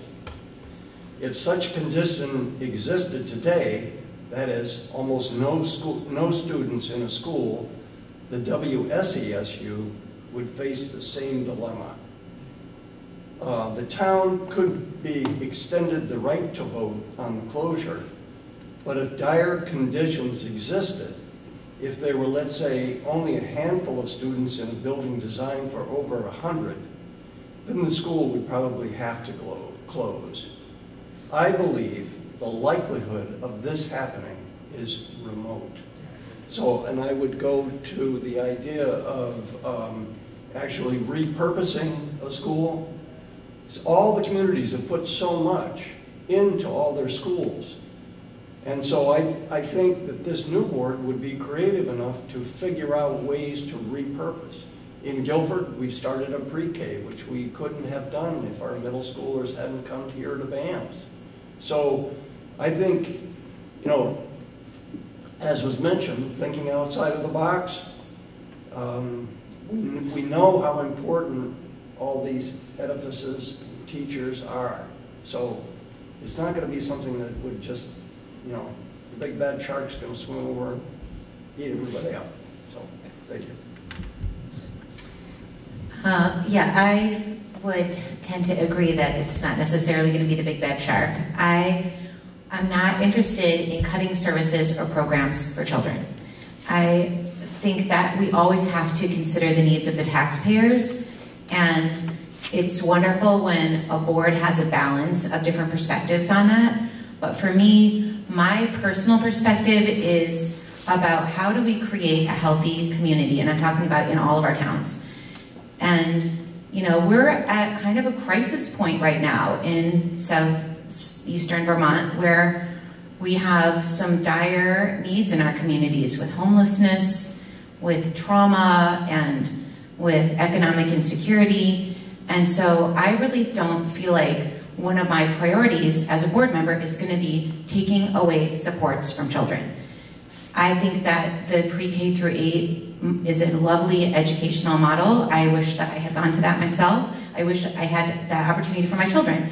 And I think that's one of the possibilities of the merged district, is that instead of every child in Dummerston has to can stay at that school till 8th grade or go private, and every child in Brattleboro has to go to BAMS after 6th grade or go to a private school, we could consider offering people a choice and say, you know, since we're in a merged district, if you like, you can send your kids to BAMS. If you're in Brattleboro and there's a spot open at Dummerston or Putney's K through 8 school, they have enough room and you feel like your family would really benefit from that small environment for a couple more years, you know, we could have a possibility of flowing back and forth that way.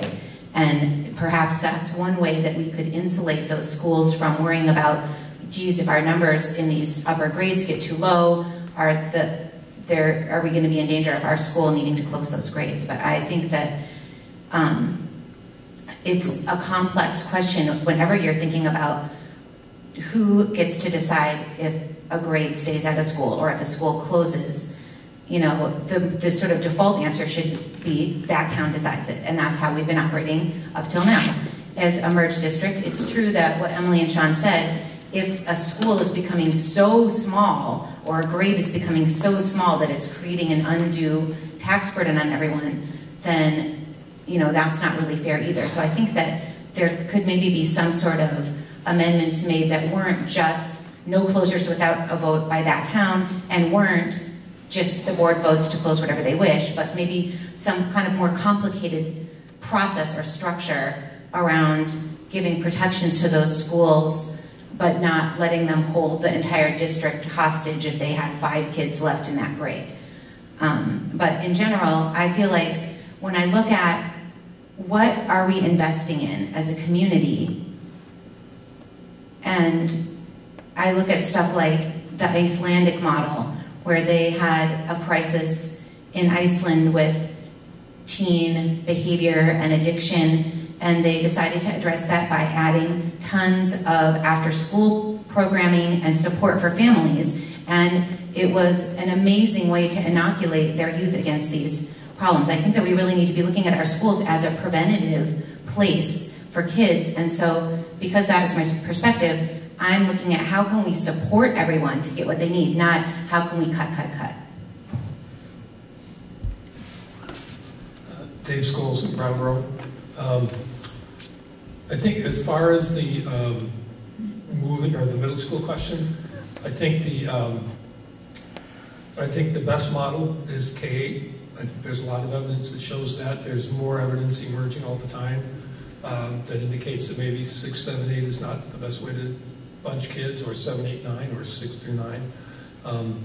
Again, nothing's really conclusive, but it's under question. And you know, I pretty much prefer the K through 8 model.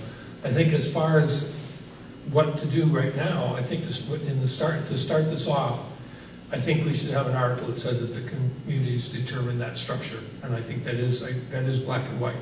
I think as time goes by, if and when it becomes an issue, certainly looking at things, creating magnet schools, transporting kids from one town to another if they want to be in a different situation, a different setting like that. If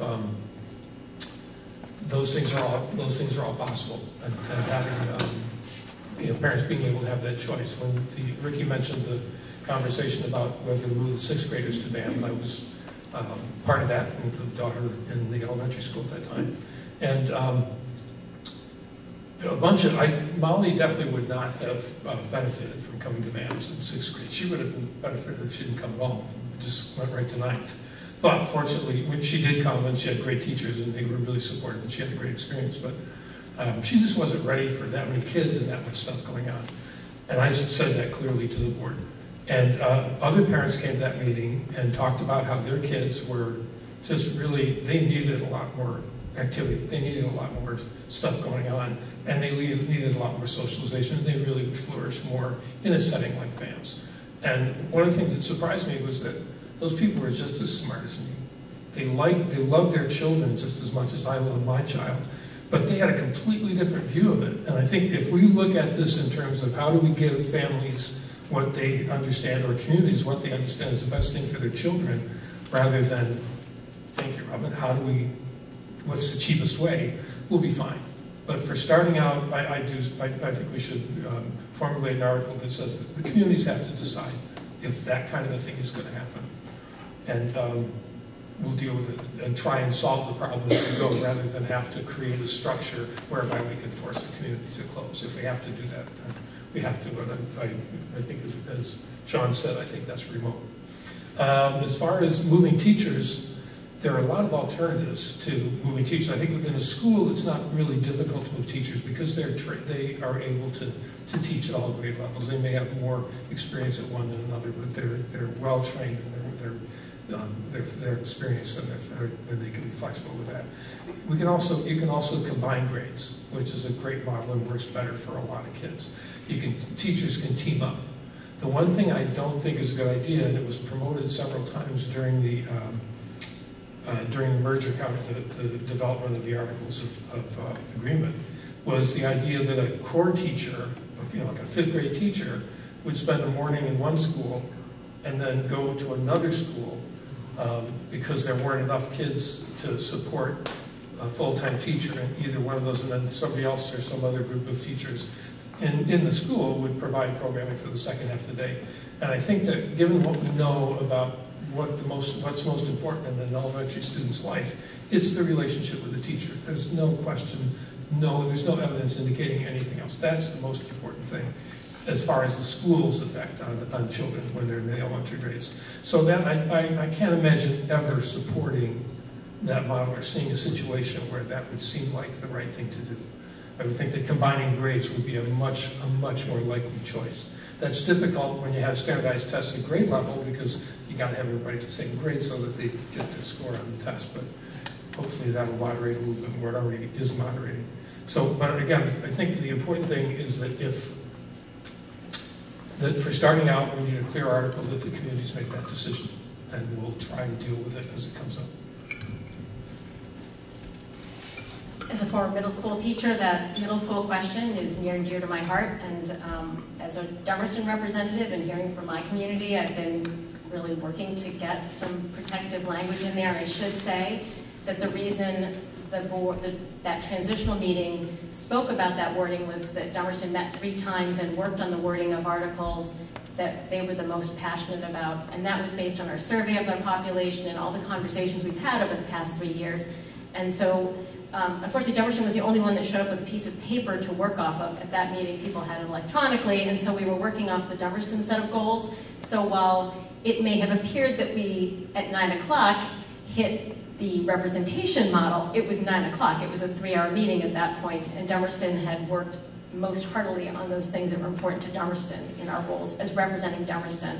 And I think that that wording should be added to the articles, and I think the consideration of how long children will spend on buses. As a parent to BUHS students, I realize how much time, not only on the buses, how much time, if my children are actively involved, how much time I spend in my car, driving back and up and down. I'm wearing a groove, and I am very concerned about my fossil footprint, having two students at BUHS who are not involved in the same activities. Unfortunately, I can't get them both to play boys something because I have a boy and a girl, so it's very, very challenging. So I think we really need to consider those impacts, as well as the research on K-8 models, and as well as the impacts on the students and that transition. In terms of teacher moving, we're lucky because we've done that all along, and I know Ricky is a BUHS representative, but having served on hiring committees, when teachers have moved from Dummerston or to Dummerston, they have kept all their benefits in the past, and I think that when teachers are initiating that, I have always been supportive of hiring teachers from within the system. That it's somebody you know, and you want to give people opportunities within the system. And in fact, Dummerston just hired Julianne Egan, who was interested in a principalship. And she didn't have to start over. And we have also shared teachers. And that's the kind of circumstance that I hope we continue and find ways, hopefully, to expand a little bit. unfortunately, I don't think there's anything we can do about a riffing situation because that's union dictated. And now that we will be a unified system, riffing could do that, and maybe there's things that we can do as a unified board, not probably in the first 6 weeks, but to find policies that mean that you're not disrupting when riffing happens. And hopefully we don't have riffing. That would be the ultimate. That, you know, may our schools flourish and grow. But Christina, define riffing, please. Reduction in force. So there are stipulations in contracts if you have a reduction in a teacher position about how where that person will be teaching and how it's displaced based on years of service, education level, qualifications. So that's dictated by union contract.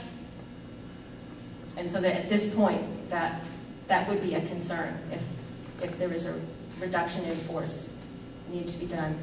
And I think it should be the work of this board. My earlier comment about a strong board is really important, and I think one of the things the strong board really needs to do is make sure that we're keeping an eye on how much we're spending in administration, and that there is some research that indicates that administrative costs go up when you consolidate. And I think we need to be mindful of that because I think we need to make sure we're spending our money wisely and in direct service of children.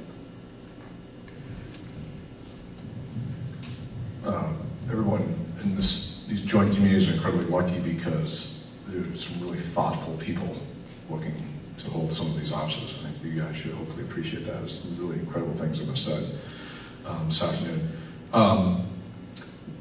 There's so much research out there, and it's not in dispute around the #1 thing that drives student learning, and it's teacher quality. That's it. So for me, like configurations, things like that, I think there are some kids who would be ready in 6th grade to be in middle school, and there are some who would not. I understand that there's a history in each of these schools as to what we have. I don't really have a strong feeling about it because I think if you have great teachers, it doesn't really matter.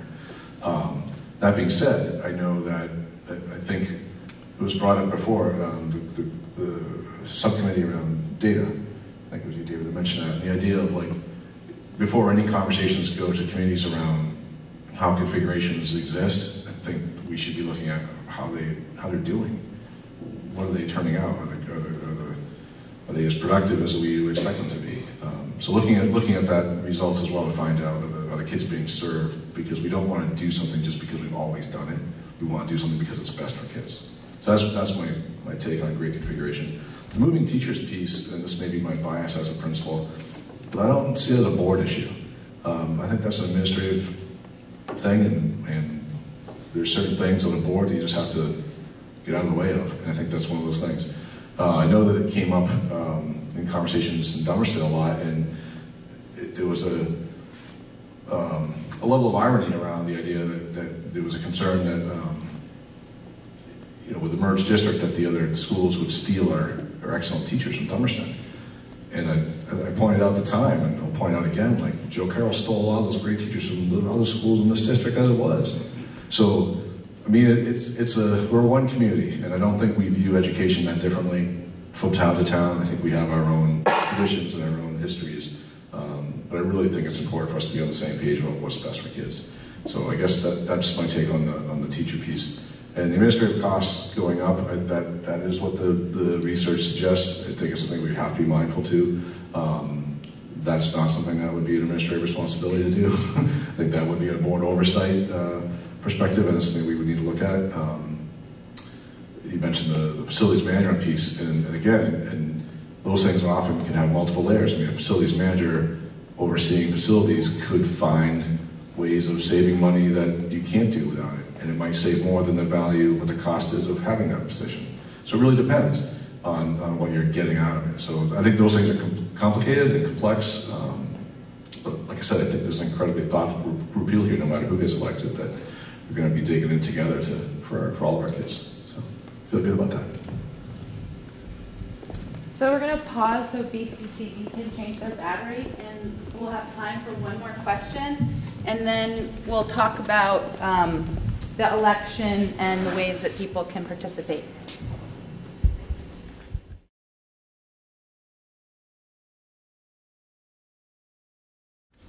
one last question. I have a question. And actually it was a couple-parter, but I will try to be quick. My name is Tara Cassine. I'm from Putney. And one of my questions is a show of hands. How many people on the board have actually attended a school in Putney, Dummerston, Guilford, or Brattleboro, and then been transferred to Brattleboro Union High School? I guess that's one question. How many of you have attended a school as your personal self? And how many of you have kids in those school systems? Oh, had or have? Have had, either one. Okay. How do you plan, as a board member of a unified school district, do you plan on learning about students in the other schools and the other towns and what their needs and requirements are? It doesn't have to be long, it doesn't have to be drawn out or anything, but how do you plan on learning about my child or someone else's child in another school district?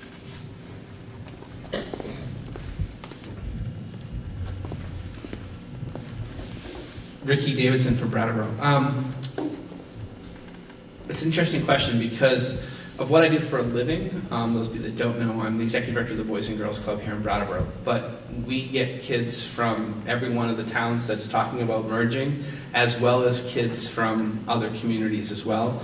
So I feel like I already know kids, and I know that when we were going through the study committee process, I talked to some high school students who are from Dummerston and from Putney who did the K-8 system and asked them, how was that for you? And I asked kids who came up through the Brattleboro system, how was that for you? And we had conversation together.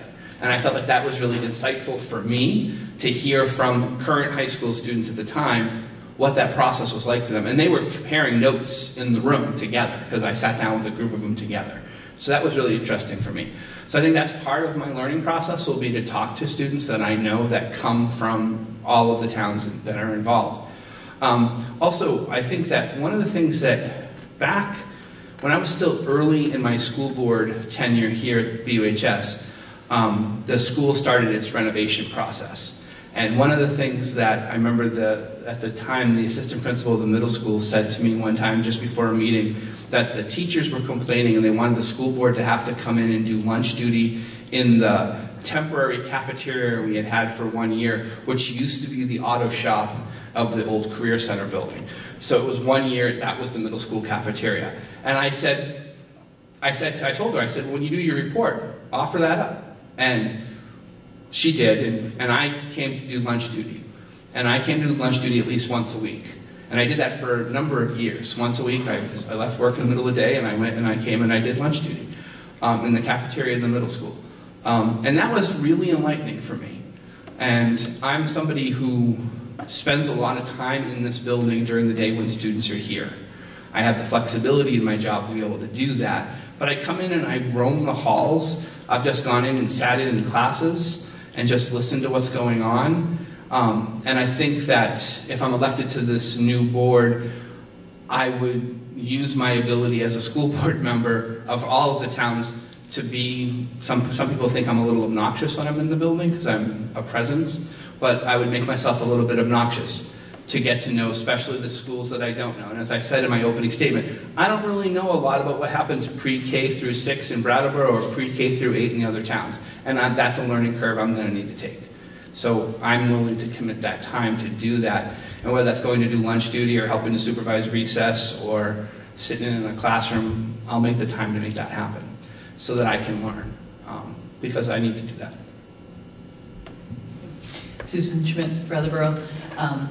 The reason Ricky is disruptive when he comes to schools is because he's so good with kids, and the kids really respond to him, so sometimes it's hard to rein him in when Ricky's in the room. I taught here at in Brattleboro at the high school for a few years, a while back, and one of the things that we talk about also a lot with kids is kids who came up through into the high school from Brattleboro schools versus Putney versus Dummerston versus Vernon too. And you know, it's interesting because you get a whole spectrum of responses from the kids. Some kids loved it, some kids hated it. And again, I will always iterate the positive in a situation, and this is, as a unified school district, really one of the positive outcomes is that kids and families would have choices about what would be the best fit for their particular kid. So I think that's that's just really one of the biggest benefits. And I would also iterate what Ricky said. The only way anyone would ever get to know school communities is to be in those school communities. As school board members and as a teacher coming up in this district, as well as when I taught in Baltimore, when I taught in New York City, I always invited school board folks into my classroom, into my school, and that's when they would see the things that were great and the things that were in need. So whoever is on that board is going to need to get into all the schools to really get a pulse on what's going on, as well as something that is a common thread from a lot of folks here tonight. Those school-based leadership committees are going to be really imperative and important in terms of reporting out what their schools need and so forth, and working with the school board. Thank you. Emily Murphy-Core. So recently I was elected to the Brattleboro School Board, so I can tell you directly what I did for Brattleboro, since I didn't know all the students and still don't know all of them by name. I think probably learning 1,000 names will be too much of a challenge for me, but I will definitely try to learn at least a lot of them. But what I did then was I asked the principals to come and visit the schools and stopped in on a lot of classrooms and met students in the hallway. I actually had lunch with a student council, and we talked about if they liked the lunches or not. Actually, most kids were pretty happy.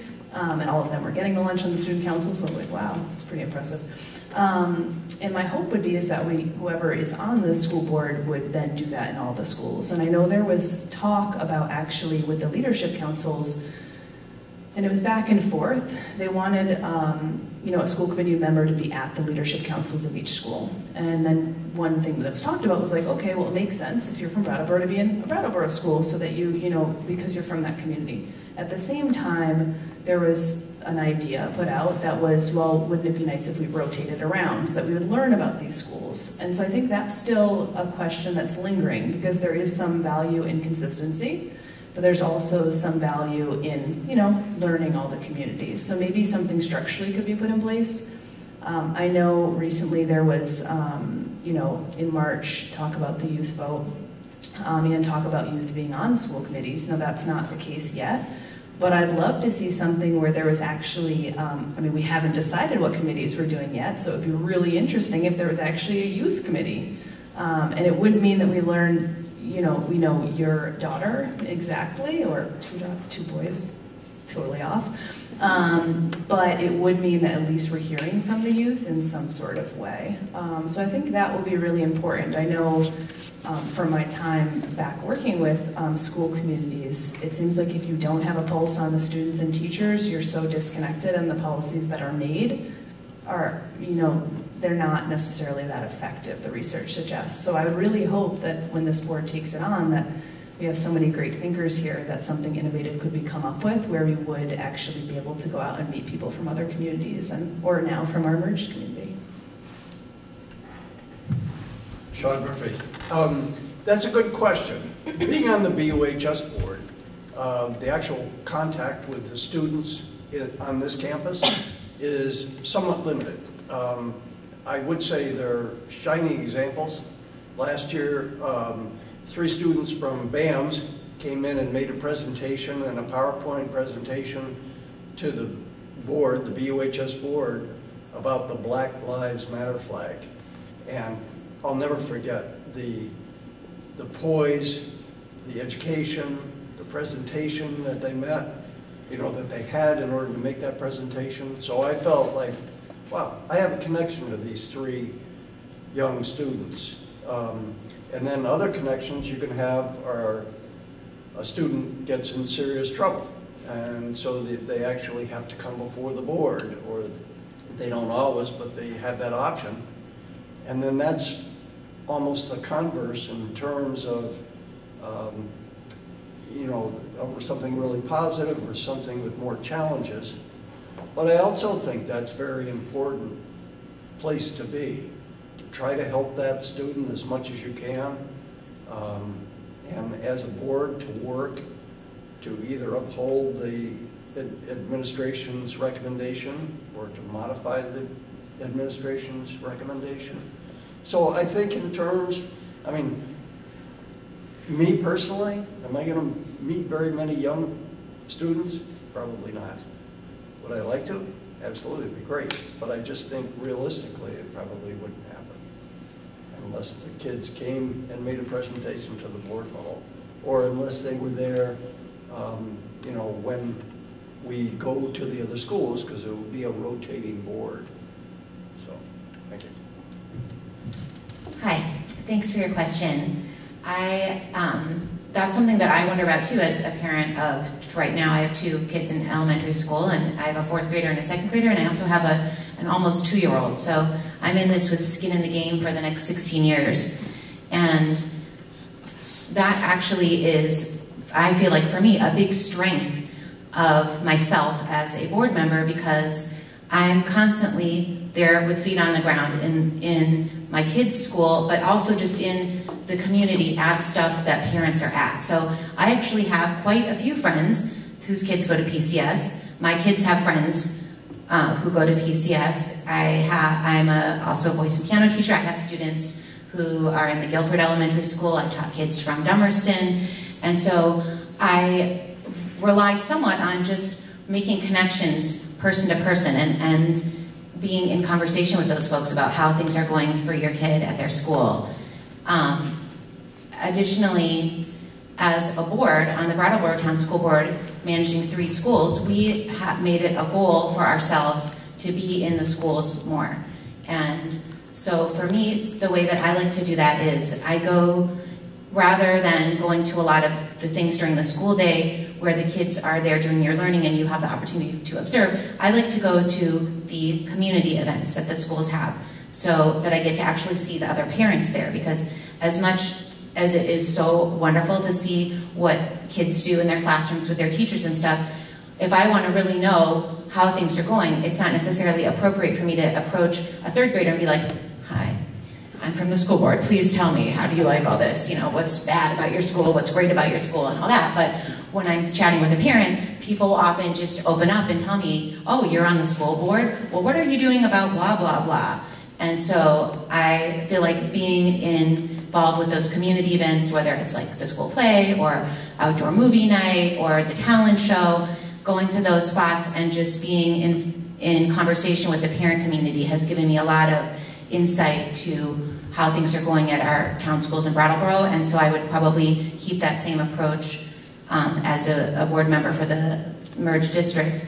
I also rely really much on the wonderful reports that we get from our administrators, and we've been lucky in Brattleboro to have these great presentations. Each school does once a year where they really give us a very deep look at what's going on in their school, what they're working on, what they're really proud of, what they're struggling with. And I am unsure about how we're going to be able to maintain that when we have so many schools to manage, but it's really important to me. And I hope that either by having direct presentations or by our interaction with these leadership councils as they're formed, we're able to really get some people with that deep knowledge sharing it forward to the board members. Dave Scholes from Brattleboro. Great question. I think, did you ask it? Yeah.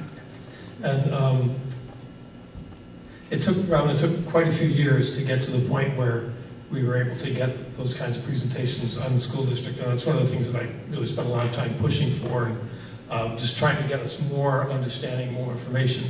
Particularly when you stop being a parent, it's a lot more difficult to have those kinds of high quality conversations with students or parents. And it's hard to, people don't recognize you, they don't come and talk to you, they just don't have those relationships. So I've really pushed on at the structural level to get that done. And aside from the presentations from each of the schools that we had this year, in the past we've had the presentations about the English language learning program. This year we had a presentation about some of the behavior management structures and program that we use. And we talked about with the education support people, we've had them come and do presentations. Students have done presentations on different topics. And we've also had presentations about assessment models and support systems. So having the staff and having students come into the meetings and do those presentations, I think remains really important, even with a busier board. One of the things that we spend a lot of time doing at meetings, and it's been very difficult to get to change, is to get materials way ahead of time. It's not at all unusual for a board of directors to get a packet several days before a meeting with all of the administrative reports and all the materials, the background materials for the meeting in that packet. And that will have to happen with this board. That structure will have to be put in place so that there'll be time at the meeting for conversations and for presentations and for the kind of quality information that we need to be able to get from the community. The other couple of things though that I can do is get to lunches and get to student performances, and I do that as much as I can. Thanks, Tara. I think we're going to have to be very intentional about how we make up for just the loss of critical board mass that we have had in the communities. And I know living in a small town as you do, like you can find out a lot of information in the baseball field or when you're just dashing into Hannaford's in your sweats and you come into a tricky part of the produce section when parents are upset about something or interested in something. And I try to get through frozen foods very quickly and out the door personally. So I think in order to create, we're going to have to create structures and really think about how we make ourselves accessible to the community and inform ourselves about the school. We've talked about moving our meetings around from school to school so at least it's accessible in the community and at least you're walking through, at a bare minimum, everybody's going to be walking through every building during the course of the year and you can sort of just see the physical plant. I'm committed to getting to every school and seeing what's going on. I'm not sure I can commit to sitting in an entire class, but some sort of event or something with families and children present. And I think we all really need to think as a board about what the expectation will be and communicate that expectation throughout the board so that we make this transition as seamless as possible and make up for some of the things that, this transition is making a challenge for us. The only time you spend time at Hannaford is when you're looking for people to run for the school board, Christina. That's the real story. And I think it was the Mexican food section. It was salsa. It's salsa, yeah. I think one of the things that they did up in the West River District is they had all the principals come in and present to the new board about their school. And it wasn't anything long or dramatic. It was a short 10, 15 minute, like, these are our strengths, this is what makes us unique. These are our challenges too. This is what our community believes in around this place. And it gave the new board members the opportunity to kind of learn a little bit about it. I think that would be a great thing for us to do as well. Because I think that increasing that familiarity is going to be one of the things that's key to helping heal, like we've talked about, we need. I think understanding each other better and seeing those places. I've been serving in Dummerston for 8 years. I know the building pretty well. I've had kids go through there, top to bottom, so I know it pretty well. I've never said, this is the first time I've ever been in this room. There's a lot of buildings I've never been in, other than maybe for a sporting event on the fields. And so for me, I personally would like to get a tour of the buildings, and I would like to see it when students are in it, because I think that's when you really get a sense of like what the vibe is of the place. So I think that would be key to doing that. And I would like to echo what was mentioned earlier, and I don't know where the transition committee, maybe it's going to be up to this board to make the determination about, but the student representation on the board I think is essential. From a middle school or high school student, I've enjoyed that as a principal up in Springfield and also at Leland and Gray. Having student reps, I think there's an invaluable contribution they can make. And in some places, there's even guidelines around how to make them a voting member. But I'll step slowly away from that one. But I think the VSBA does have some ideas around how to make that happen as well. So just want to put that out there. So thank you to all of the candidates who are here today who spoke about why they're running for the Windham Southeast School District. I'm doing this role by default, so I'm going to do my best as we get ready to depart and then ask for corrections from my peers. I'm Jamie Comtois from the Putney Central School Board and on the Transition Board. I wanted to mention that the Putney candidates couldn't be here tonight, and so I believe we are going to have their 3-minute pieces taped on Thursday before our school board meeting, and I will request that they're added alongside all of the piece that we had tonight on BCTV. So please look for that. I know BCTV said they would post this footage as of Tuesday. Today's the 5th, so the 7th. And we will tape ours and get it to BCTV, so it might not be up until the last part of the week in Putney. For more information, please go to the Windham Southeast Supervisory Union website, where you will find the Windham Southeast School District, the name of the new merged board.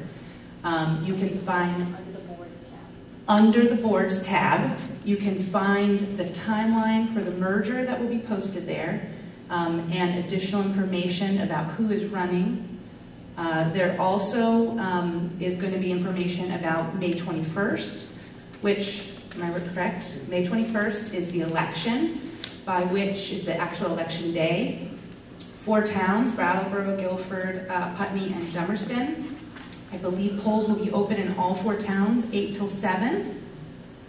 And so please make sure to vote that day. There is also early voting, so approach your town to find out about early voting. And then the first annual meeting of this body, the Windham Southeast School District, will be on June 25th. It will be at BUHS Gymnasium. It'll be at 7 p.m. That's the annual meeting, but there's the first meeting. Oh, go ahead. Sorry. Yeah. I've written this down so many times. I think I've got it correct. So June 25th, 7 p.m. BUHS Gymnasium will be the annual meeting of this body. That's where you'll have the budget vote. Only people present will have the opportunity to vote on the budget. And I have asked clarity on the articles of agreement, because that will be the other thing that potentially will be up for vote at that meeting. And it's still not clear whether that will be... It appears it's by Australian ballot, so it will not be for a vote on the articles. So it appears it will be Australian ballot, and if I am correct, that means that it will be in each town. On the 25th. So that means there will be 2 things on June 25th that you need to do at this point, and keep coming back to the website I told you to make sure that this is accurate, because this is all getting legal review and its movement, is that you would have to go to your town on the date of June 25th and get an Australian ballot to vote on the Articles of Agreement, the rules by which we will govern this body.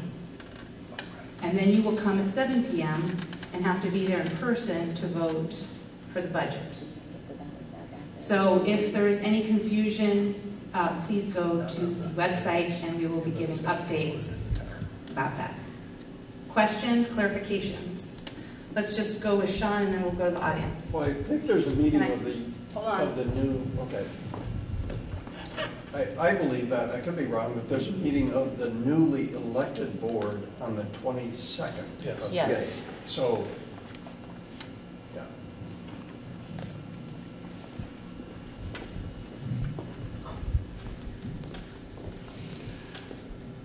Will there be any early voting on the Australian ballot for Articles of Agreement?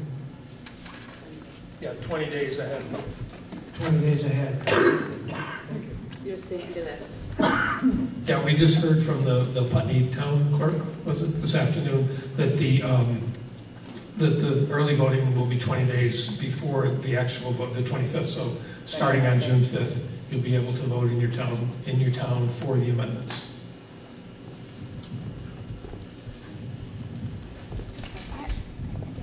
I noticed on the sample ballot that there is no Guilford 1-year position. It's a write-in only. How will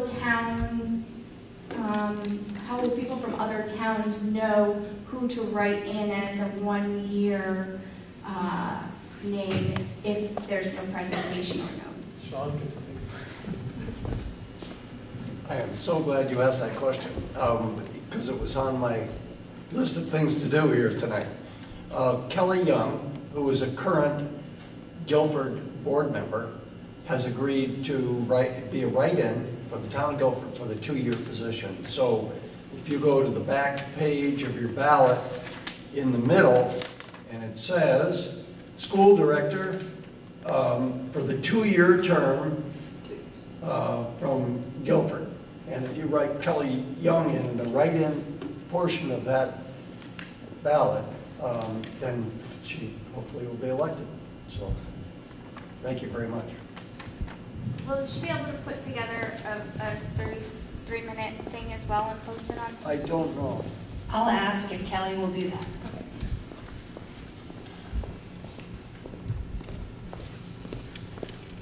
Do we know yet if the amendments will be voted on one by one or whether it will be up and down for the full package?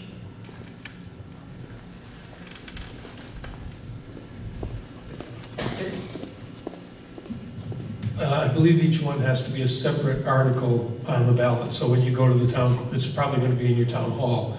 You go to the town hall, the ballot will have each one spelled out. And it'll be on the warning as well, so you'll be able to read them ahead of time. And then you'll vote for each one the way you vote for each candidate. Because the default articles require some ballots, some articles can be voted on just by a majority of the voters. Some articles have to be voted on by each town. So this is all kind of new to us. We're finding our way through as well, I want to be clear. And it may be that we don't have, there's a possibility there may not be articles to amend by that time. We're doing a lot of work in a very short time. Thank you, State of Vermont. Contact your legislators. It would be nice, from my perspective, to have a little more time to have these things resolved. But hopefully we can get the legality of representation is a really difficult thing for us to understand. We're spending a lot of money on attorneys to try to figure out what is legal and what's not. So hopefully we can come to some agreement by that time. But there's a lot of rules about what can be done. That's why we're trying to figure out our way as well. So I want to wrap us up. I will just say that a voluntary questionnaire is being sent to all the candidates. They have until next Sunday, the 12th, to fill it out, and then by the 14th it will be on the website. I talked about the Windham Southeast School District website, so if you're interested in getting that out. And if anybody feels like there's not enough publicity or not enough information, and you want to be a part of a volunteer crew who helps, we would love that. So if you feel like you want to be a part of that team, come up and give me your email address, and you'll start getting press releases and you can shoot it out to all your friends. So that good? Okay, thanks all for coming.